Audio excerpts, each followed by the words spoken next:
Breaking news, grabe to, di makapaniwala ang palasyo at kongreso sa pasabog ng COA. Ayan. Ayan, syempre itong balitang ating matutunghayan ngayon ay nagbula kay Banat News Updates. At ito po ang inyong lingkod na si BT na magbibigay ng reaksyon at komento dito sa video na ating matutunghayan ngayon. At huwag na natin pagtagalin at sabay-sabay na nating panoorin ang laman ng video na hatid sa atin ni Banat News Updates at bibigyan natin ng reaksyon ang balitang ito. Pasok! Ito ang nakakagulat. Viral at trending ngayon sa mundo ng social media ang di umano'y balitang matapos ang pananahimik, tila binasag na ang katahimikan at katotohanan. Ito ang nakakagulat. Chairperson ng Commission on Audit na pinamumunuan ng chairman nito na si Gamaliel Asis Cordova, kumanta na at nagsalita na. Tila binasag na ang katotohanan matapos patunayan na unqualified report o malinis ang track record ng opisina ng DepEd sa pamumuno ni Vice President Sara Duterte. Yan na, sinasabi na talaga. COA paulit-ulit ng sinasabi na malinis ang track record ng Vice President dyan sa DepEd. Ay nako, hindi pa rin sila naniniwala, no? Yung kamera. Bago ang lahat mga ka-updates, kung bago ka pa lamang sa aking channel, ay mag-subscribe ka na at huwag kalimutang i-click ang notification bell para mas updated ka sa lahat pa ng bagong videos na i-upload namin. At ito na nga mga ka-updates, walang problema, walang ninakaw, at walang korupsyon sa DepEd sa panahon ng Vice President. Walang problema, walang ninakaw, walang korupsyon. Nung ang namumuno pa sa DepEd ay si VP Sara. Ano kayo ngayon? Bakit hirap na hirap ba sila, no? Napaniwalaan ang COA? Sagutin ko na rin yung tanong ko.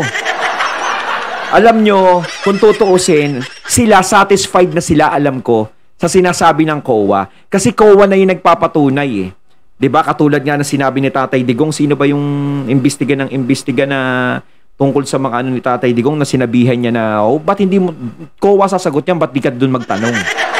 Diba?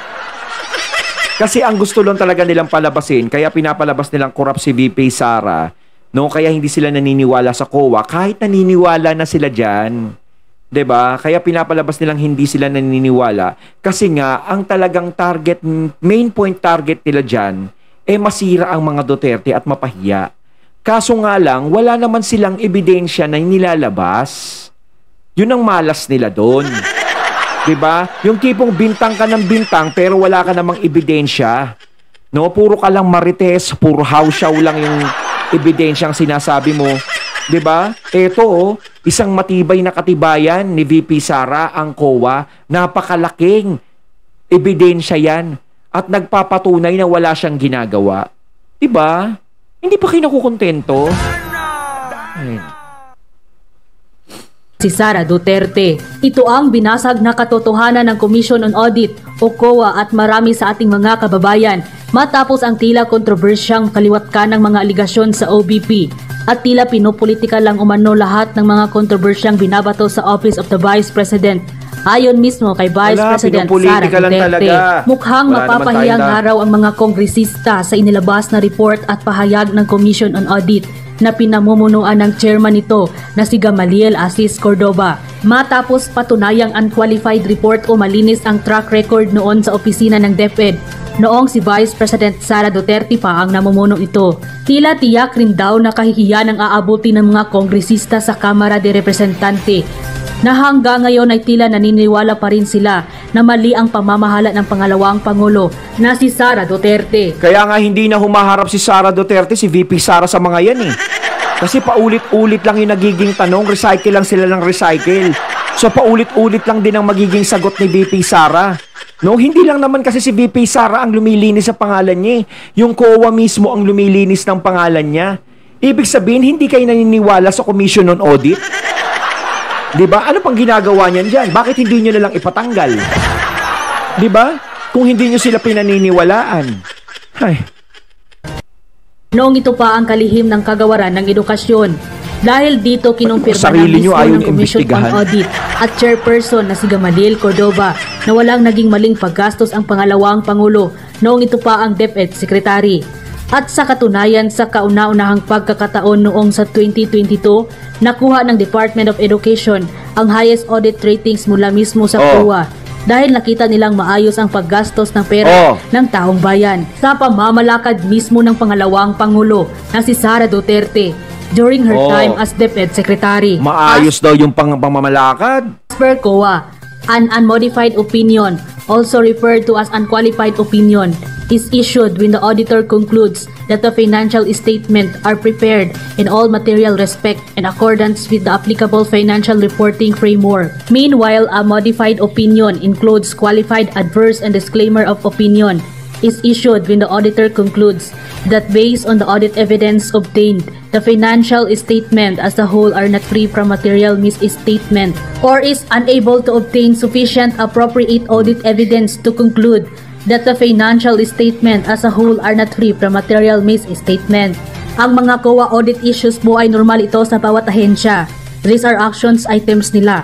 Kung titignan mo ang report na ito, nakakalagay ang observations and recommendations. And this is also being monitored by COA. Every year kung na-actionan na ba ng agency ang problema. Kasi ang mga mambabatas at bias mainstream media, ginawa nila itong pang-aatake kay Vice President. Tsaka namomonitor naman kasi ng COA yan. No? Kasi kung hindi nyo papaniwalaan ng COA, ibig sabihin sinungaling ang COA. Para saan pa ang COA? 'Di ba? Para saan pa 'yan kung hindi nyo pinaniniwalaan? Parang sinabi nyo lahat ng nasa COA sinungaling. Siguro sinasabi nyo sa isip nyo, no? Mga walang yatong mga nakaupo sa COA, no? Ayos na sana yung plano natin. Kaso nga lang, itong mga to is taliwas sa gustong mangyari natin na script. No, baka mamaya ingat kayo mga sir dyan sa COA, baka mamaya pagpapalitan din kayo. President Inday in a malicious way. Una, malicious at may slant ang anggulo ang pagbabalita nila. Dapat tayo wag agad maniwala. We should check ourselves mismo. Sila sa Congress marami rin silang audit issues. May millions and billions in amount din. May balita at pagbubusisi ba sa kanila? Wala. O, diba? Tama naman yun. Wala namang binubusisi sa kanila, puro kay VP Sara lang. Oh. Bakit si VP Sara lang ba yung pinaka most corrupt? 'Di ba? Para namang lahat ng naglilingkod di talagang napakalinis, parang si VP Sara lang ang naiiba. Di kaya baliktad? 'Di ba? Kasi kung sino yung mga atungal ng atungal, sila yung may ginagawang hindi maganda. 'Di ba? Ito lang as posted already in this page. Sabi ng COA na sa December 1, 2024 pa nila maa-upload sa website nila ang FY 2023 annual audit reports ng lahat ng agencies. Kaya for now wala tayong access. Pero sila sa Congress meron kasi pinapatawag nila mismo ang COA sa mga hearings. Dare to ask, Department of Education or DepEd under Vice President Inday Sara Duterte received an unqualified, also referred as unmodified or clean opinion in 2022 and 2023. For the very first time in 2022, yes, first time the Department of Education was issued an unqualified opinion by the Commission on Audit or COA on its financial statement under the leadership of Vice President Inday Sara Duterte. I believe this is one of the major accomplishments of Vice President Inday. Yes, she took over towards the last half of 2022. But the responsibility of financial reports preparation for the whole year is under her leadership. She mentioned this accomplishment during her turnover to Sani Angara. Hindi ito nababalita sa mainstream media noon. At saka nakikita naman natin talaga, yung DepEd talaga is naging maganda nung si VP Sara ang humahawak. Di ba yung mga teachers nga hindi kumukontra, yung mga principal, yung mga ng eskwelahan, hindi sila kumukontra. Halos sirain si VP Sara na sa DepEd daw, siya'y walang ginagawang maganda. O wala namang nagko-comment laban sa kanya. Halos kayo lang lahat ang nagsasalita ng hindi maganda na walang nagawa si VP Sara dyan sa DepEd at siya'y nangungurakot lang. Ang hirap talagang gawa ng mantsa, di ba? Yung tao na alam mong wala talagang kasalanan. Di ba? Ang hirap. Ignored, no pansin. So I dig and check the previous annual audit reports of DepEd from 2012 to 2021. The only available reports in those years DepEd was issued a qualified opinion, not very positive. Finally, in 2022, unqualified opinion na. COA's highest audit rating and just reported in 2023 also. Ano ba ang ibig sabihin ng opinion na ito? End quote. Kaya tila maliraw ang kaliwat kanang pinupunto ng mga kongresista na marahil mali daw Tama di naman umano kahit ang naging paggastos nakikita natin ng mali pangalawang Pangulo sa DepEd, lalo't may mga tila Yung lumulog. paggastos ba nakikita? Di ba? Bakit naman yung ginagastos ng iba dyan, hindi nakikita? Di ba? Kilos, milyon. Di ba? Grabe. Bag milyon. Kita mo nga si VP Sara, Vice President di ba? Vice President, pero tignan nyo naman yung gamit niya. Hindi naman ganun kaalwal. Napakasimple lang din ang dating ni VP Sara. Uma-attend lang na napakasimple ang suot. Hindi katulad ng iba dyan. Diba? Bakit hindi nyo pa imbestigahan yung sarili nyo? Ayun ang nakakainis sa inyo Kapag may mga taong nagsasalita sa inyo ng ganito, naiinis kayo, nagagalit din kayo. Diba? Natural. Ipagtatanggol namin ang taong alam namin na wala namang ginagawang masama. Dito man lang sa paraan na to is maipaglaban namin yung tao na merong malasakit sa taong bayan. Kung gusto nyo magkaroon kami ng malasakit sa inyo, kung gusto nyo magkaroon kami ng amor sa inyo, gumawa din kayo ng malasakit sa taong bayan. Diba? Kung naiinggit kayo kay VP Sara na bakit nyo pinaglalaban yan, kurap yan. Diba? Maraming anomalya yan.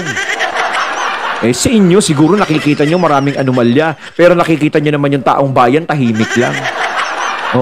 Siyempre kung merong anomalyang ginagawa ang isang gobyerno o politiko, taong bayan ang nakakaramdam niyan. Hindi lang kayo. Diba? Para naman kayong kayo lang yung nakakakita ng multo. Tapos yung mga katabi nyo hindi. Ayun nakatayo sa harap mo. Diba? Hindi ko makita. Nasaan na? Utang raw na unused laptops at ilan pang hindi pa umanong mga nagastos ng ahensya ng Vice President pa ang nasabing kalihim ng Department of Education. Nagtagumpay man ng mga mambabatas, lalong-lalo na si Kimbo at si Saldico, natapyasan ng budget ng OBP ngayong 2025 ay laking sampal naman sa mga mambabatas ang sinabi ng COA dahil sa naganap na 2023 audit report ng tinapyasan nila yung budget, no? Nasaan yung tinapyas? Yung tinapyas nyo, saan mapupunta?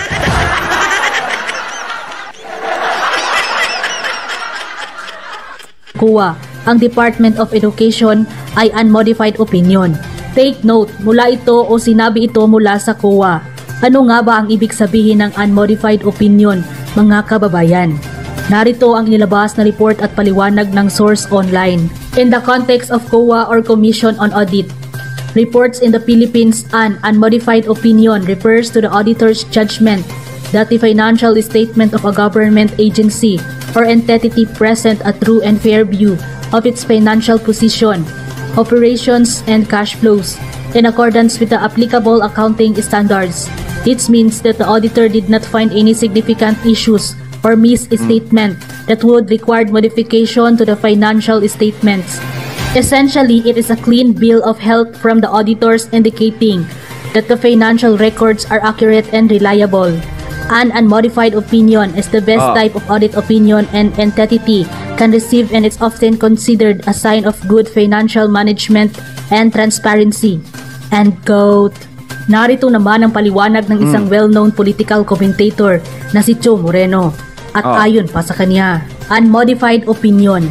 When a certain agency receives unmodified opinion from the Commission on Audit or COA, it means that the COA found no significant issues with the way the agency financial records were reported. Unmodified opinion is also referred to as a clean opinion, which is the most favorable outcome an organization can receive in an audit. Ano ang sabi ng mga congressmen? Na misuse daw ni Vice President Inday Sara Duterte ang budget, complete opposite of COA findings. End quote. Kaya nang lumabas ang balitang ito ay hindi naman mapigilan ng marami sa mga kababayan na maglabas ng kanilang hinaing ang pulso ng bayan komento sa mundo ng social media. At ayon pa nga sa kanila, salamat sa inyo, COA. Mayroon din palang matitino pang opisyal na di nababayaran. Salamat sa serbisyong tapat, mga sir and madam. God bless at nanaig ang katotohanan. Ayun, salamat talaga sa COA dahil wala silang kinakatigan at inilalabas nila yung tama. Yun ang importante. 'Di ba? Hindi sila nagpapadala sa kung anumang agos. Ibig sabihin yan, hindi sila nakokontrol. Kasi kung nakokontrol sila, 'di ba? Pwedeng nga silang kontrolin kasi nasa gobyerno sila eh. Pwedeng may sundin sila eh. Pero maganda 'yan. No, nilalabas lang nila yung tama. No? Ang galing talaga ni Vice President Inday Sara Duterte. Wala na kayong masasabi pa kay Vice President Inday Sara Duterte.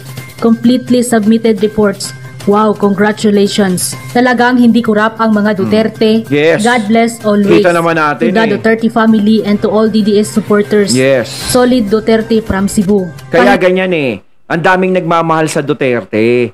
Kung nagtataka kayo kung bakit hindi pa rin kayo bumibitaw sa kabila ng napakarami ng issue na idinidikit sa mga Duterte. Kayo lang po ang nagdidikit ng issue sa kanila, hindi ang taong bayan, hindi kami. 'Di ba? Kayo lang yung nagsasalita at nakakaisip ng hindi maganda sa mga Duterte, hindi kami. No? Kaya nga sinasabi ko kanina eh, kung merong ginagawa ang isang politikong hindi maganda, makakaramdam din kami. Kaso sa mga Duterte, wala kaming maramdaman. Nakikita pa rin namin ang kasimplihan ng buhay ng mga Duterte. Hindi katulad ng mga ibang dumadaang mga politiko na sobrang napakamaalwal ng mga buhay. Na magtataka ka na ganyan lang ng sweldo niyan, tapos ganyan. Diba? Dinaig pa ang hasindero. Oh. Iya kayong mga Congress, lalo na yung mga mahilig sa question. Mabuhay Vice President Sara Duterte. Yes. Thank you Lord, lumabas din ang katotohanan. Yo. Go, go, go Vice President Sara Go. Duterte. Thank you sa COA sa pagsasabi ng totoong nangyari sa DepEd. Ayun, at ating natunghayan ng video na nagmula kay Banat News Updates. Ayan pinatunayan na ng COA na si VP Sara ay inosente at walang kasalanan. No? Ewan ko ba dyan sa mga... Kayo mga katunay, anong masasabi nyo? Comment lang po kayo sa comment box. So once again, I'm BT and I'm out. Peace.